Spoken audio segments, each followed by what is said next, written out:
নমস্কার বন্ধুরা, আমি সুমি। আপনারা দেখছেন সুমির রান্নাঘর। আজ দারুণ একটি রেসিপি নিয়ে চলে এলাম। আজকের রেসিপি মাশরুম কষা গ্রেভি।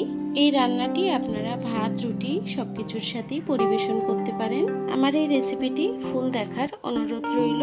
ভিডিওটি যদি ভালো লেগে থাকে চ্যানেলটাকে সাবস্ক্রাইব করে পাশে থাকবেন। চলুন তাহলে রেসিপিটি শুরু করা যাক। মাশরুমটি রান্না করার জন্য প্রথমে আমি কিছুটা মাশরুম সুন্দর করে ধুয়ে নিয়েছি। এখন কেটে নেব। মাশরুমটিকে আমি কেটে নেব।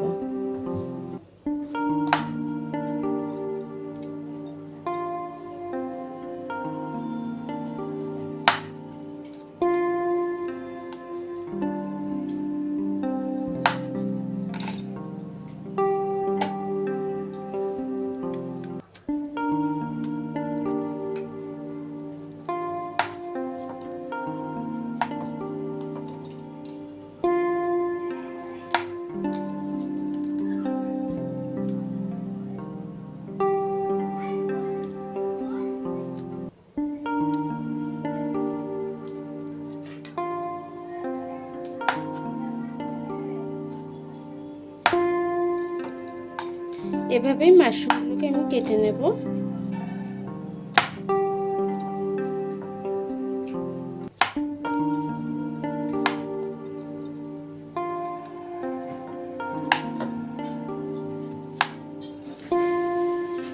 দেখুন মাশরুমটি কাটা হয়ে গেছে। চলুন তাহলে রান্নার দিকে চলে যাই। রান্নাটি করার জন্য কড়াইটি বসিয়ে নিয়েছি। কড়াইটি গরম হয়ে গেছে। কিছুটা তেল দিয়ে দেব। রান্নাটি সাদা তেলেই করব। তেলটি গরম হয়ে গেছে। আলুটাকে দিয়ে দেব। আলুটাকে একটু ভেজে নেব। এখন দিয়ে দেব সামান্য একটু হলুদ গুঁড়ো, দেব সামান্য একটু নুন, দিয়ে আলুটাকে ভেজে নেব। আলুটি কিন্তু হালকা একটু ভাজা হয়ে এসেছে। এখন আমি বারিক চপ করে রাখা পেঁয়াজ দিয়ে দেব। দেখুন পেঁয়াজটিকে বারিক চপ করে রেখেছি, এখন দিয়ে দেব। আপনারা চাইলে পেঁয়াজ বেটেও দিতে পারেন। পেঁয়াজ আর আলুটাকে একসাথে সুন্দর করে ভেজে নেব। পেঁয়াজ আর আলুটি একটু ভাজা হয়ে এসেছে। এখন আমি বাকি মশলাটি দিয়ে দেব। দিয়ে দেবো আদা, জিরে, রসুন সব একসঙ্গে বেটে নিয়েছি, দিয়ে দেব। আপনারা চাইলে গুঁড়োটাও দিতে পারেন। মশলাটাকে দিয়ে আবার একটু নেড়ে ছেড়ে দেব। এখন দেব কিছুটা ঝাল লঙ্কার গুঁড়ো,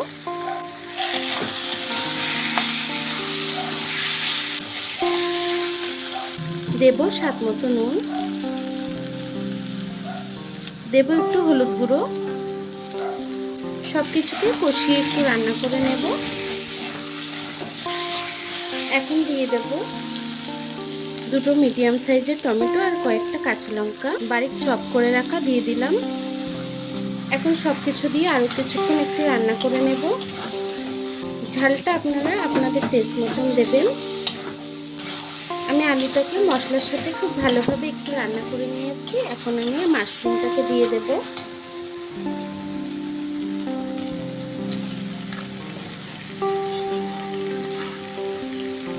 মাশরুমটাকে আলুর সাথে খুব ভালোভাবে একটু রান্না করে নেব।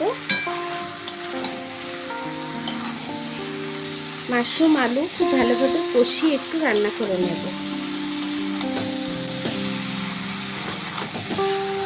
আমি একটু নেড়ে চেড়ে দিয়েছি। এখন ঢেকে কিছুক্ষণ রান্না করব।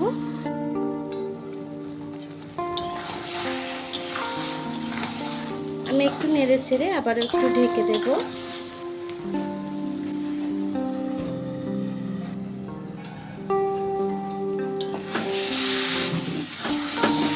দেখুন তরকারিটা কিন্তু ভালোভাবেই কষানো হয়ে গেছে, তেল ছেড়ে দিয়েছে। এখন আমি জল দিয়ে দেব গ্রেভির জন্য।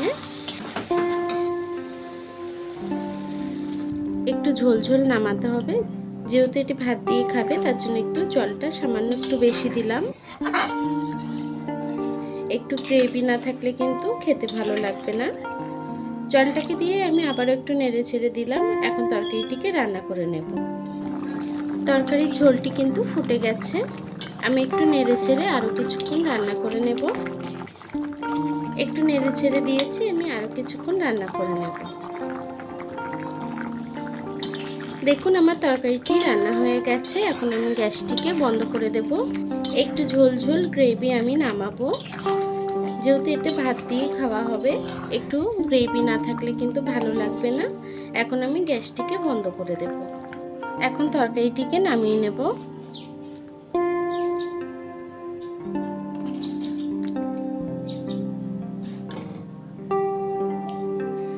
দেখুন বন্ধুরা, আমার তরকারিটি কিন্তু হয়ে গেছে মাশরুমের। আমার এই রেসিপিটি কেমন হয়েছে কমেন্ট বক্সে জানাতে ভুলবেন না। রেসিপিটি যদি ভালো লেগে থাকে চ্যানেলটাকে সাবস্ক্রাইব করে পাশে থাকবেন। আর একবার হলো এভাবে মাশরুমের তরকারি করে খেয়ে দেখবেন, খেতে কিন্তু অসাধারণ লাগে। আর এতক্ষণ ধরে যারা আমার সাথে ছিলেন তাদেরকে অসংখ্য ধন্যবাদ।